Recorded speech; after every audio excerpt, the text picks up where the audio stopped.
Have you ever wondered why sometimes it feels like you put so much time and energy into growing your business and you just don't see the results? Well, the fact is, you're actually hardwired to fail. But the great news is, it doesn't take much to rewire your brain to set yourself up for success.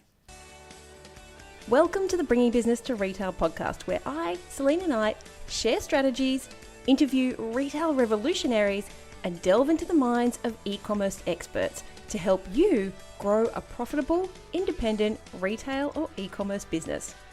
If you're stuck in a rut, or if you feel like business is way harder than it should be, or you've overachieved all of the things that you've set out to and are wondering what to do next, or how do I even make this better? I know that you're going to love today's episode. If you're stuck in a rut, feel like business is way harder than it should be, or you've achieved all of the things that you set out to and are wondering what next, or how do I even make this better, then I know that you're going to love today's episode. Hey there, welcome to the Bringing Business to Retail podcast. I'm Selena Knight, the retail strategist, and this week I have been working on creating all new videos for Scale Your Store. Scale Your Store is already a fantastic program, but this year with all the things that have happened with COVID and the fact that retail itself has changed so dramatically in the last 12 months, we decided to give it a little bit of a refresh and to add new strategies in so that you can scale your retail or e-commerce business.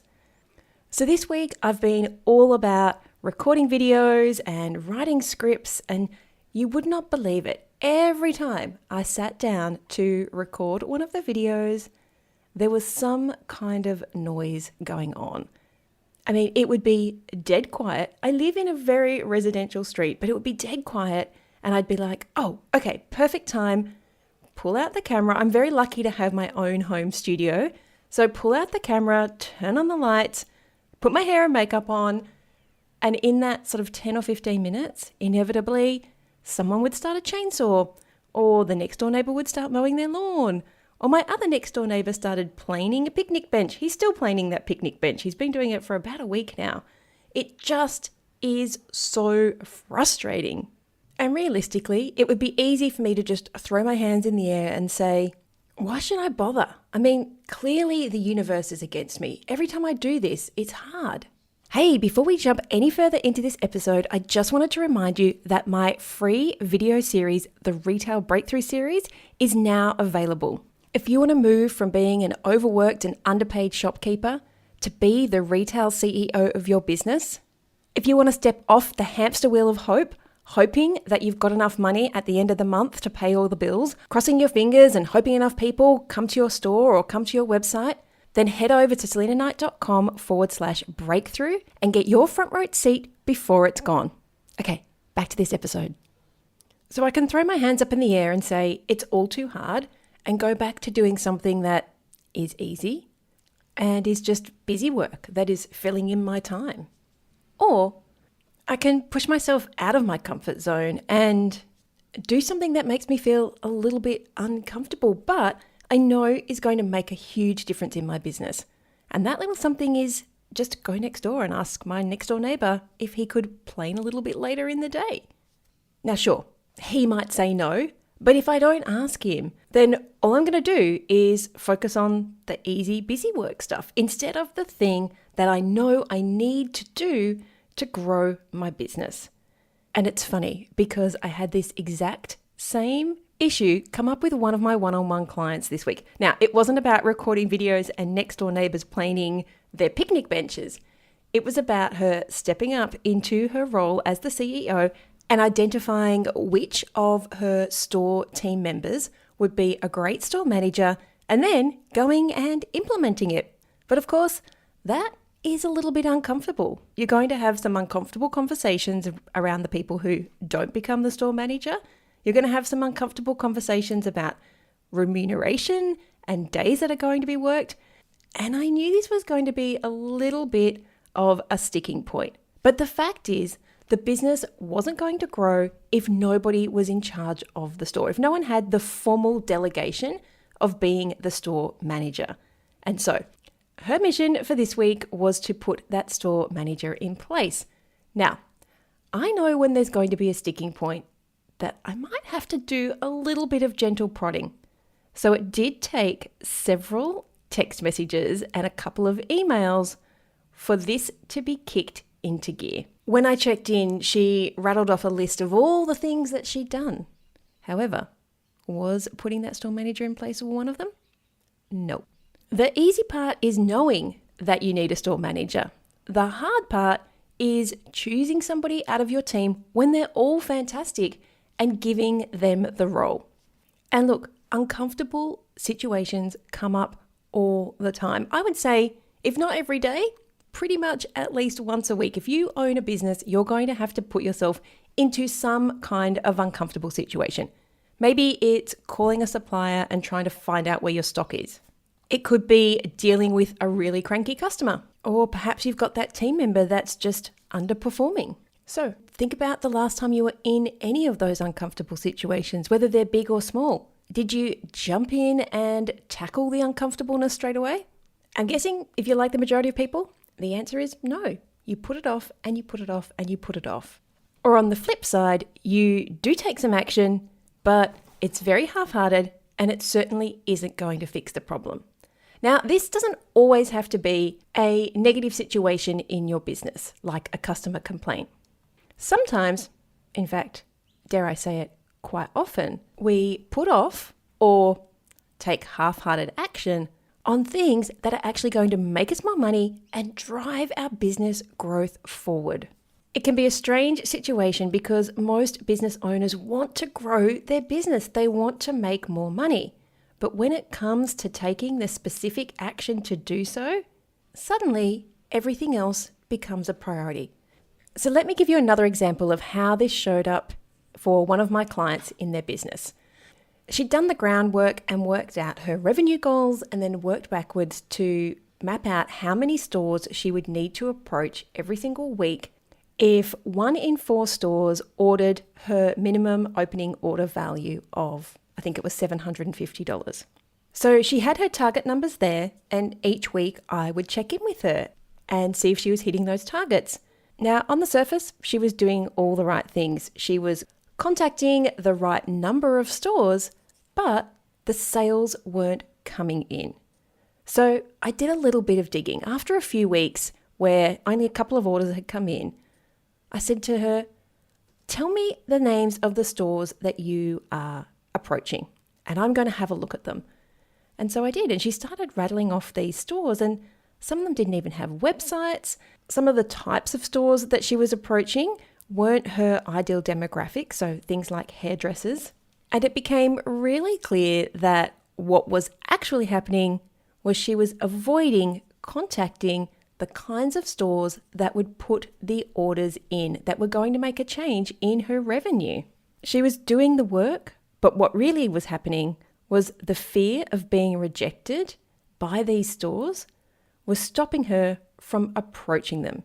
She knew that if she approached some little store and they didn't want her product, it was no big deal for her.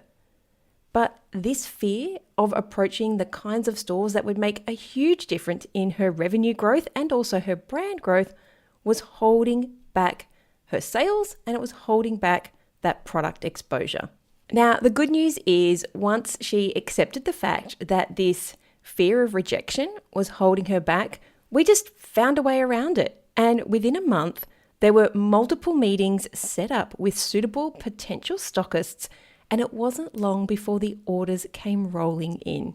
And she's even gone on to do some fantastic collaborations with other brands. I feel I've taken a really long route to get to the point of today's episode, which is why we're hardwired to fail. And the answer to that is because of a simple 4-letter word called fear. Fear is the thing that enables us to revert back to comfortable. It enables us to go back to the state of normal, even when we know that it's not going to give us the best outcome. And quite often, the biggest driver of fear is change. So I want to talk about why we are hardwired to fail because we fear change, and then talk about some of the things that you can do to retrain your brain. Now, being a business owner, you are probably going to resonate with the first reason that I see people fearing change. And that is quite simply that as humans, when it comes to change, we are scared of losing control. Yep, making changes, especially big ones, in life or in business, brings up situations that are going to be out of your control. And as someone who is in charge of your business, as someone who is a leader, having that loss of control can be a very uncomfortable position to be in. And you know what? Sometimes we don't even want to admit this to ourselves. And one of the most common places I see it coming up is hiring new team members, bringing on people to do the jobs that either you don't like doing or you don't want to do, and then micromanaging the bejesus out of them. All too often, when I question this kind of behavior, I get answers like, they just can't seem to understand that there's a way that it needs to be done. And I very gently have to remind them that being in control is very different to being controlling.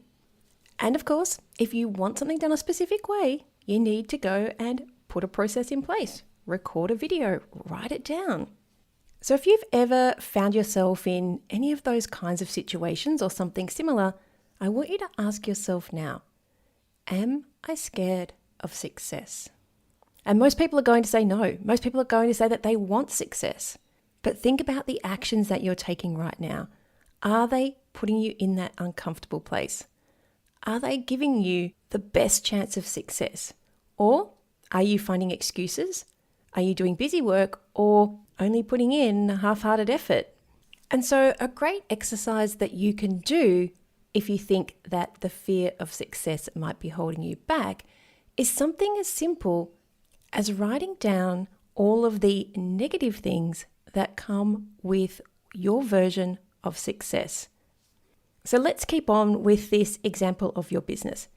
If all of your wildest business dreams came true, what would be the downside of that? Do you think that you would have to spend less time with your family? Do you think you would have to travel more? Do you think that you would have to worry about more team members or pay more taxes?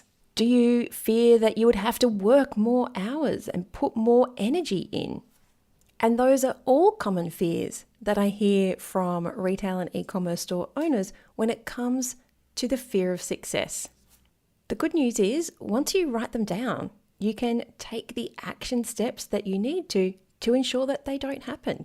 If you feel like you're going to have to work more, if your business is more successful, what would you need to do so that you didn't have to work more? Who would you need to hire? What systems would you have to put in place? You can actually reverse engineer your path to success. In fact, that is actually one of the first things that we do inside of Scale Your Store. We reverse engineer your 7-figure growth plan. And when you do that, you can actually see that it's these little incremental steps that make huge differences, that when they're compounded together, make huge differences in how your business runs and how your life runs. Okay, so fear of success is one fear. You can guess what the next one is, can't you? It's the fear of failure.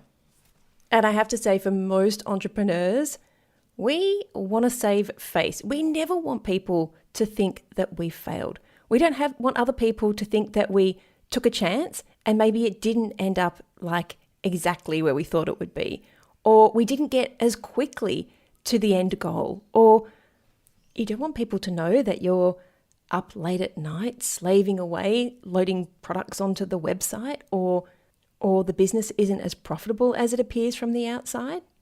Social media has bred this entire concept of living up to other people's show reels. And the thing is, you never know what is going on behind the surface. Behind the surface? I think I meant behind the scenes or below the surface. I know countless businesses which, when you look at their Instagram feed and that they have been in all of the magazines, they get press like there's no tomorrow. On the surface, they look wildly successful. But I've seen behind the scenes where that business owner has never taken a paycheck in 10 years. So this fear of failure stops us from implementing change. But think of it like this. If you change nothing, then how is your situation going to change? In fact, I talk about, now that I've just said that, it reminds me, I talk about how those words actually went through my head one day as I opened the door to my store. It was a Saturday. I talk about this story often because in hindsight, I can see it is one of those pivotal moments in my life and in my business. And I opened the door one Saturday, and just as I opened it, this thought went through my head that went, you do this every single day and nothing is changing. And that's saying, if you continue to do the same thing, then how is anything going to change? Just sat in my head going over and over again. And I realized I had to make huge changes in my business. I couldn't continue to do the things that were comfortable. I couldn't continue to just keep going the way that I was. Because if I did, I was never going to get the business that I wanted. I was never going to build the life that I wanted. And the scary part is I broke down. I ended up in the storeroom crying my eyes out because I thought that I was a failure. But if you know me, you know that I'm an action taker. So I took that thought and I flipped it. And instead, I said, what do I need to change? Doing what I did got me to this place right here, right now. And you know what? It was an okay place to be. It just wasn't the place that I wanted. And it wasn't going to get any better. I knew what I wanted. I wanted a business that worked for me, not that ran me into the ground. I knew that I wanted to be able to take holidays and not have to work weekends, and a team that were better at the things that they were hired to do than I was. And so I said to myself, what do I need to change? And I can tell you now, it was bloody uncomfortable. I mean, heck, I was sitting in a storeroom on a Saturday morning crying my eyes out. But if I didn't want to be back in this storeroom 12 months from now, doing the exact same thing, crying my eyes out because I wasn't where I wanted to be, then I was going to have to do things that made me feel uncomfortable. And most people think change is more work. Now, it is more work, but it's not the kind of work that you think of. To grow your business, to change your life will take work. But a lot of it is going to be you. It's going to be you changing your mindset. It's going to be you changing the way that you think. It's going to be you addressing this fear of success and fear of failure and going, stuff it. Let's just give it a go and see what happens. And being okay with the outcome. To grow your business and your life, you have to step up and be the CEO. You're going to have to do things differently to the way that you've done them in the past. And when you do that, your business will grow and you will have more freedom. Now, if you need some help shifting your mindset and implementing change in your business, then I am super excited to say that the Retail Breakthrough Series can help you do just that. And best of all, it is totally free. Now, as we go to air, video 3 has just landed and it is only going to be around for another week or so. So if you're ready to start making changes, head over to selinaknight.com/breakthrough and get your front row seat to the Retail Breakthrough Series that will help you step up and be the CEO of your business and help you build the life that you have always wanted. Okay, that's it from me for today's episode. I'll see you right back here, same time, same place next week. Bye. I hope you enjoyed this week's episode of the Bringing Business to Retail podcast. You can find all of the show notes over at selinaknight.com. If you found something that you heard today particularly useful, I'd love it if you could leave me a review on iTunes or Stitcher. And of course, feel free to share this episode with someone that you think could benefit by listening to it. Want more retail biz strategies? You can watch the Bringing Business to Retail TV show, where each week I'll answer a question or provide you with a simple, actionable retail biz strategy that you can implement in your business right away. If you have a question or a guest, I'd love to hear from you. Drop my team an email at podcast@selinaknight.com and I'll see you on the next episode. Have a great week.